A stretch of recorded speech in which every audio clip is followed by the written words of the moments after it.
Opening the wound. The story opens in a dystopian America governed by an authoritarian regime called the Authority, which controls its people through fear and propaganda. Poverty, surveillance, and militarization dominate everyday life. The annual Long Walk is introduced, a brutal national event where 100 teenage boys are forced to walk non-stop under strict rules. The event is both punishment and propaganda, meant to crush hope and entertain the masses. We meet Ray Garrity, a soft-spoken 16-year-old from Maine. Despite his mother's begging, Ray volunteers. Why? Even he isn't fully sure. The Lottery of Death. Nationwide, the selection process is shown on massive public screens. Teenagers are randomly picked via a televised lottery. We see varied reactions: joy, terror, apathy, reflecting the nation's mental state. Each contestant comes from different walks of life. Ray is called, and the community reacts with a mix of sympathy and anger. It's seen as both an honor and a death sentence. Ray says goodbye to his mother and his childhood friend Jan, who secretly harbors feelings for him. The final briefing. The 100 boys are taken to a secure military facility. Their strict officer reads them the rules. The boys must walk at 4 miles per hour or faster. Dropping below speed earns a warning. 3 warnings, and they are executed. They can't leave the road, stop to rest, or help each other. The last one alive wins anything he wants. They're given military-issued boots, hydration pills, and GPS trackers. A chilling presence. The Major watches from behind mirrored glass. He never speaks to the boys, just watches. The walk begins. The long walk starts at the main Canada border. Crowds cheer as if watching a parade, unaware or uninterested in the true horror behind it. Drones buzz overhead. Garrity is both nervous and amazed.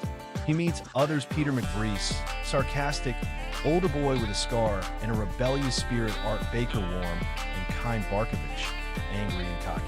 Stebbins, mysterious and unnervingly calm. Early casualties. Only a few hours in, exhaustion sets in. One boy stumbles too many times and is executed by the guards. Clean, efficient, without hesitation. The sound of gunfire shatters the mood. Another collapses and cries for his mother before being shot. Some scream, others go numb. Garrity's smile fades. Reality is undeniable now. This is a walk to the death brotherhood on the highway. Ray begins forming fragile friendships. McVreese becomes his confidant, helping him mentally cope. Stebbins unnerves everyone. He speaks cryptically about the end and seems immune to pain.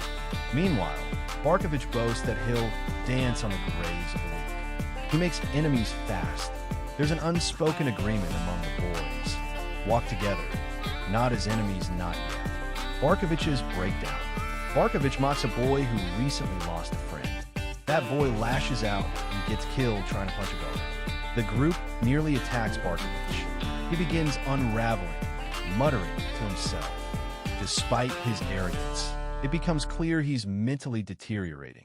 His breakdown is a warning. No one is immune to the pressure nightfall. As the sun sets, the temperature drops. Some boys shiver uncontrollably.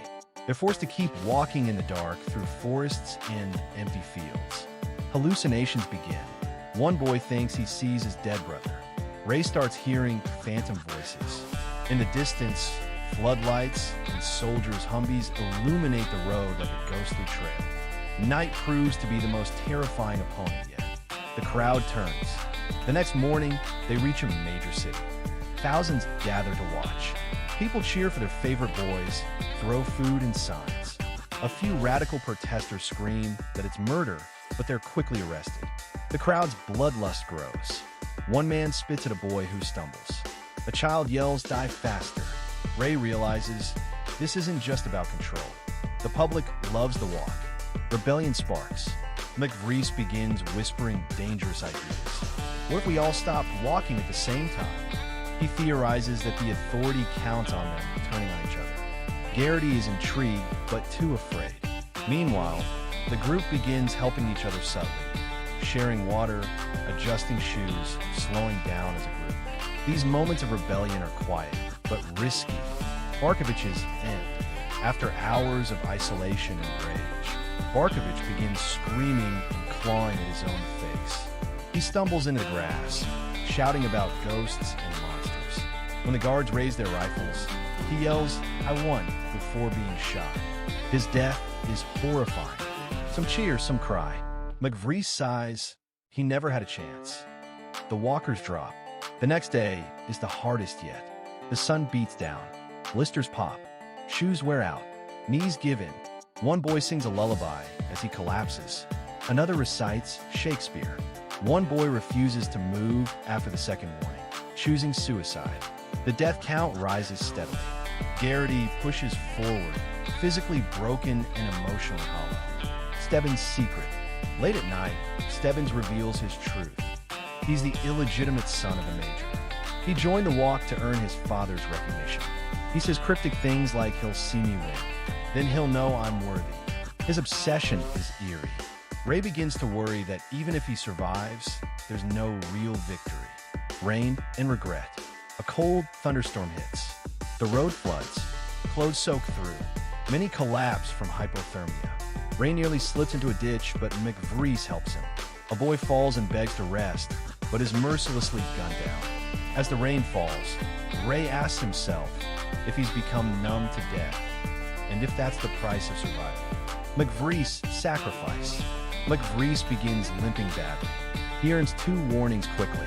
Ray offers to help, but McVrees refuses. "This is my stop," he jokes weakly. As he takes his final steps, he looks up at the sky and says, "I walk for something." That's enough. He's shot. Garrity screams in rage. The loss cuts deeper than all the rest. The final 10. Only 10 boys remain. Silence reigns. No one speaks. The deaths are now constant. Every hour, 1 or 2 fall. Ray sees a boy walking with blood in his shoes. Another hums to himself and collapses mid-step. Ray's hallucinations return. He sees McVrees smiling beside him. He asks, "Is this what winning looks like?" Confronting the Major. The Major's motorcade pulls alongside the remaining boys. The crowd cheers. The Major exits, watching them with cold eyes.